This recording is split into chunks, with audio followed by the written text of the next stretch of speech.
శ్రీ గురుభ్యో నమః. మహాగణాధిపతి నమః. శివాయ నమః. శ్రీ కామేశ్వరుడు నమః. మేషం నుండి మీనం వరకు ఉన్నటువంటి రాశి ఫలితాలు నా పరిజ్ఞానం సహకరించే మేరకు ఈ వారం రాశి ఫలితాలను తెలియజేస్తాను. ఈ రాశి ఫలితాలు ఈ నెల 10వ తారీఖు నుండి 16వ తారీఖు వరకు వర్తిస్తాయి. ముందుగా గోచారం. మేషంలో రవి బుధులు, వృషభంలో శుక్రుడు, మిథున రాశిలో గురువు, సింహరాశిలో కేతువు, కుంభరాశిలో రాహు, మేన్ రాశిలో శని, కుజులు. తదుపరి సింహరాశి. సింహరాశి వారికి ఈ వారం మధ్యస్థ ఫలితాలు గోచరిస్తోంది. వృత్తి ఉద్యోగాల పరంగా సానుకూలంగా ఉంటుంది. వ్యాపార పరంగా బాగుంటుంది. కుటుంబ పరంగా మీరు చేసే కష్టం ఏదైతే ఉందో అది అందరూ గుర్తించగలుగుతారు. మీ కష్టం తగిన ప్రతిఫలం లభిస్తుంది. భాగస్వామి సలహాలు సూచనలు మీకు ఎంతో మేలు చేస్తుంది. సంతాన పరంగా సంతానానికి మంచి ఉద్యోగమును, అదేవిధంగా సంబంధం కుదరడం ఒక సంతోషకరమైన వార్త అని చెప్పొచ్చు. ఎప్పుడో పెట్టిన ఇన్వెస్ట్మెంట్స్ రావాల్సిన డబ్బు ఏదైతుందో ఈ వారం చేతికి అందుతుంది.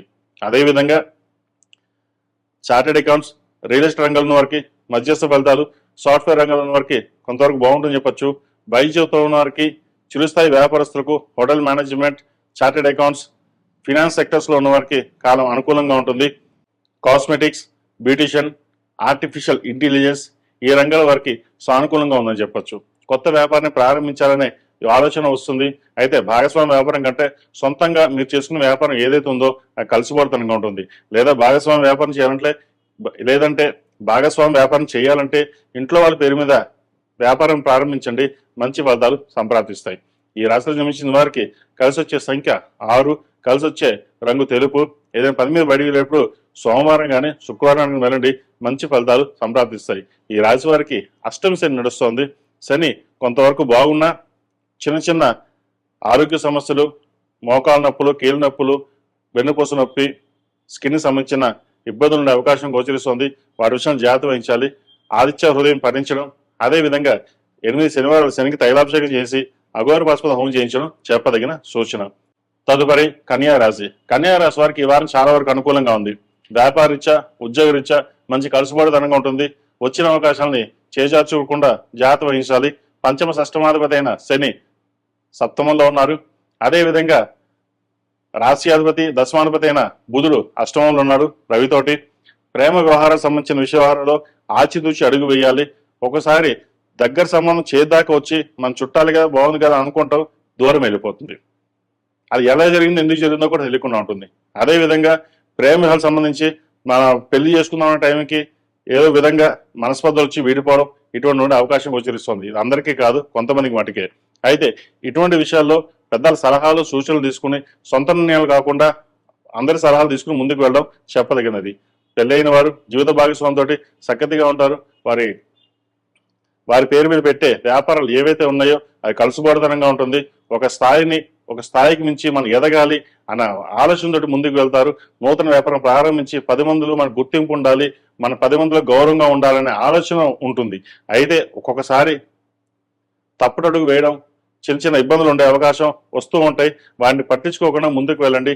ఏదైనా సరే మీరు తీసుకున్న నిర్ణయం ఏదైతే ఉందో దృఢంగా ఉంటుంది. ఇది చెయ్యాలి అనే ఆలోచన ఎక్కువగా ఉంటుంది కాబట్టి మీకు ఏం చేసినా సరే అది నెరవేరుతుంది. దశమ స్థానంలో గురువు ఉన్నారు, బలంగా ఉన్నారు. ద్వితీయ భాగ్యాధిపతి అయిన శుక్రుడు భాగ్యంలో ఉన్నారు. అయితే కొన్ని పనులు చేదాకా వచ్చి చేజారిపోతూ ఉంటాయి. అయితే అటువంటి విషయాల్లో ఎటువంటి భయాందోళన పెట్టుకోకుండా మీ పని మీరు చేసుకోండి. అదేవిధంగా సంతానం సంబంధించిన విషయ వ్యవహారం చక్కగా ఉంది. సంతానం కోసం ప్రయత్నం చేసిన వారికి ఈ వారం మంచి శుభవార్తను వింటారు. అదేవిధంగా సంతాన విద్యా విషయాలు చక్కగా ఉన్నాయి. పేరు బెకా తలుచుకుంటారు. తల్లిదండ్రులకు మంచి పేరు తెచ్చే విధంగా గ్రహతులు గోచరిస్తోంది. ఏదైనా సరే సంతానం మంచి అభివృద్ధిలోకి రావడం కోసం తల్లిదండ్రులు కష్టపడే ఫలితం ఏదైతే ఉందో అది ఈ వారం నెరవేరుతుంది. అదేవిధంగా ఈ రాష్ట్ర మిషన్ స్త్రీలకు దూర ప్రాంత ప్రయాణం కలిసి వస్తుంది. వృత్తిరీత్యా, వ్యాపారరీత్యా కలుసుబడితనంగా ఉంటుంది. కోర్టు సంబంధించిన విషయాలు సానుకూలపడతాయి. అదేవిధంగా దూర ప్రాంత ప్రయాణాలు చక్కగా కలిసి వస్తుంది. వ్యాపారం కోసం చేసే ప్రయత్నాలు వీరికి చక్కగా ఉంటుంది. వీరి పేరు మీద చేసే వ్యాపారాలు ఏదైనా సరే ఈ వారం కలుసుబడితనంగా ఉంటుంది. అదేవిధంగా ఆరోగ్య రీత్యా చిన్న చిన్న డిస్టర్బెన్సెస్ ఉంటాయి.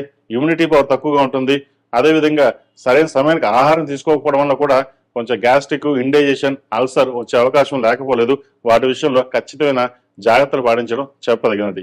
ఈ రాశి వారు ప్రతిరోజు ప్రతినిత్యం లక్ష్మీ అమ్మవారికి తామర ఒత్తులతో దీపారాధన చేయడం, అదేవిధంగా ప్రతిరోజు నువ్వుల నూనెతోటి, ఎందుకంటే నువ్వుల నూనెతోటి దీపారాధన చేయడం వల్ల శని అనుగ్రహం లభించడం, అదేవిధంగా నరదిష్టి నరఘోష ఏదైనా ఉంటే ఈ నువ్వుల నూనెతో దీపారాధన చేయడం వల్ల చాలా వరకు సమస్య పోతుంది. కాళభైరవ రూపు, ఇంద్రాణి రూపు మెడలో వేసుకోవడం చెప్పదగినది. మగవారు సప్తముఖి రుద్రాక్ష మెడలో వేసుకోవడం చెప్పదగిన సూచన. ఈ రాశిలో జన్మించిన వారికి కలిసి వచ్చే సంఖ్య 6, కలిసి వచ్చే రంగు గ్రీన్. ఏదైనా పని మీద బయటకు వెళ్ళేటప్పుడు బుధవారం కానీ శనివారం కానీ వెళ్ళండి, మంచి ఫలితాలు సంప్రాప్తిస్తాయి. తదుపరి వృశ్చిక రాశి. వృశ్చిక రాశి వారికి ఈ వారం చాలా వరకు అనుకూలంగా ఉంది. లాభాధిపతి భాగ్యాధిపతి అయిన బుధుడు సప్తమంలో ఉన్నారు. లాభాధిపతి భాగ్యాధిపతి అయిన తదుపరి వృశ్చిక రాశి. వృశ్చిక రాశి వారికి ఈ వారం చాలా వరకు అనుకూలంగా ఉంది. అష్టమ లాభాధిపతి అయిన బుధుడు షష్టమంలో ఉన్నారు. అదేవిధంగా ద్వితీయ పంచమాధిపతి అయిన గురువు అష్టమంలో ఉన్నారు. అష్టమంలో కొంతవరకు బలంగానే ఉన్నారు. అయితే అలాగే వృత్తి ఉద్యోగాల పరంగా కొంతవరకు సానుకూలంగా ఉంటుంది. నూతన వ్యాపారం ప్రారంభిస్తారు. అదేవిధంగా నూతన కార్యక్రమం శ్రీకారం చుట్టి మనకంటూ పేరు తెచ్చుకోవాలి అనే భావన ఎక్కువగా ఉంటుంది. ఆలోచనలు పరిపేదలుగా పరిగెత్తాలి, ముందుకు వెళ్ళాలి, ఎలా వెళ్ళాలనే ఆలోచనలు ఎక్కువగా ఉంటుంది. ఒక్కొక్కసారి మిమ్మల్ని కించపరిచే వాళ్ళు, ఇబ్బంది పెట్టే వాళ్ళు ఉంటారు. వాళ్ళని దాటి మనం ఎదగాలి, మనకంటూ స్థానం సంపాదించుకోవాలి, అటు వృత్తిలోనూ ఉద్యోగంలోనూ ఇటు కుటుంబ సభ్యులను మనకంటూ ఉండాలి పేరు అనే భావంతో ముందుకు వెళ్తారు. అదేవిధంగా మీకున్న గ్రహగతులు బాగున్నాయి. అయితే వృత్తి ఉద్యోగంలో మటుకి సానుకూల పరిస్థితి గోచరిస్తుంది. దశమంలో కేతు ఉన్నారు. ఆధ్యాత్మికంగాను కొంచెం చింతన ఎక్కువగా ఉంటుంది. ఎంత కష్టపడి మనకి ఇంతే ఫలితమా అన్న ఒకసారి ఆలోచన వస్తుంది. అయితే 10 రూపాయలు రావాల్సిన చోట 2 రూపాయలు వస్తుంది. అప్పటికి మీరు అలాంటప్పుడు మీ ధైర్యాన్ని కోల్పోకుండా మీ సమయస్ఫూర్తితోటి ముందుకు వెళ్ళాలి. సహోదరుల మధ్య చక్కగా విభేదాలు రాకుండా మంచి అవకాశాలు కలిసి వస్తుంది. అదేవిధంగా స్థిరాస్తులకు సంబంధించిన విషయవరాలు సానుకూలంగా ఉంది. ముఖ్యంగా సంతానం సంబంధించిన విషయవరాలు చక్కగా ఉన్నాయి. సంతాన అభివృద్ధి బాగుంటుంది. సంతానంలో ఒకరికి ఉద్యోగం వచ్చే అవకాశం లేకపోలేదు. కష్టం తగిన ప్రతిఫలం చాలా వరకు లభిస్తుంది. అదేవిధంగా ఎవరైతే సంతాన ప్రయత్నం చేస్తున్నారో ఒక శుభవార్తను కూడా వినే అవకాశం గోచరిస్తోంది. వివాహ ప్రయత్నాలు చేస్తున్న వారికి కాస్త ఆలస్యం అయ్యే అవకాశం గోచరిస్తోంది. చేద్దాకా వచ్చిన సంబంధం చేజారిపోయే అవకాశం కూడా లేకపోలేదు. అయితే ప్రస్తుత గ్రహగతులు అంత అనుకూలంగా లేదు కాబట్టి కొంతకాలం ఆగిన తర్వాత ప్రయత్నాలు ప్రారంభించడం చెప్పదగిన సూచన. అదేవిధంగా ఒక వాహనం కానీ, అదేవిధంగా నూతన వాహనం కొనుగోలు చేసే ప్రయత్నాలు కలిసి వస్తాయి.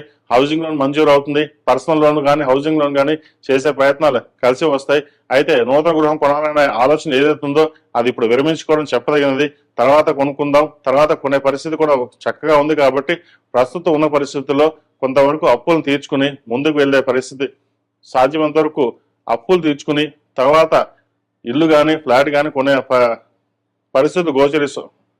ప్రస్తుతం ఉన్న పరిస్థితుల్లో అప్పులు తీర్చుకుని తర్వాత గృహం కానీ ఇల్లు ఫ్లాట్ కానీ కొనాలనే ఆలోచనతో ముందుకు వెళ్ళండి. అంతే తప్ప ఇప్పుడు ఏదైనా కొనేద్దాము, ఏదో ఒకటి చేసేద్దాం, ఎలాగైనా చేద్దాం అనే మటుకి ఆలోచన వెళ్ళకండి. తద్వారా తర్వాత మీరే ఇబ్బంది పడే అవకాశం ఎక్కువగా గోచరిస్తుంది. జీవిత భాగస్వామి ఆరోగ్యం పట్ల కొన్ని జాగ్రత్తలు తీసుకోవాలి. చిన్న చిన్న ఇబ్బందులు ఉండే అవకాశం గోచరిస్తుంది. లేనిపోయిన అనుమానాలతోటి ఇబ్బంది పడే అవకాశం లేదా వాగ్వాదాలు దిగడం ఇటువంటి ఉండే అవకాశం ఉంది. ఏదైనా సరే సామరస్యంగా నలుగురితో పాటు మనం ఉండాలి, వెళ్ళాలి అనే ఆలోచనతోటి మీరు ఉన్నా కూడా ఏదో రకంగా ఇబ్బంది పెట్టే వాళ్ళు ఉంటారు. వాళ్ళందరినీ పక్కన పెట్టుకుని మీ పని మీరు చేసుకోవడం చెప్పదగినది. అదేవిధంగా విద్యార్థులకు పై చదువు కోసం చేసే ప్రయత్నాలు ఏవైతే ఉన్నాయో ఈ వారం కొంతవరకు సానుకూలంగా ఉంటుంది. ముఖ్యంగా వైద్య వృత్తిలో ఉన్న వారికి, విదేశాల్లో ఉన్న వారికి అక్కడ పిఆర్ కోసం అక్కడ వైద్య వృత్తిలో ఎంట్రన్స్ ఎగ్జామ్స్ రాసే వాళ్ళకి అనుకూలంగా ఉందని చెప్పచ్చు.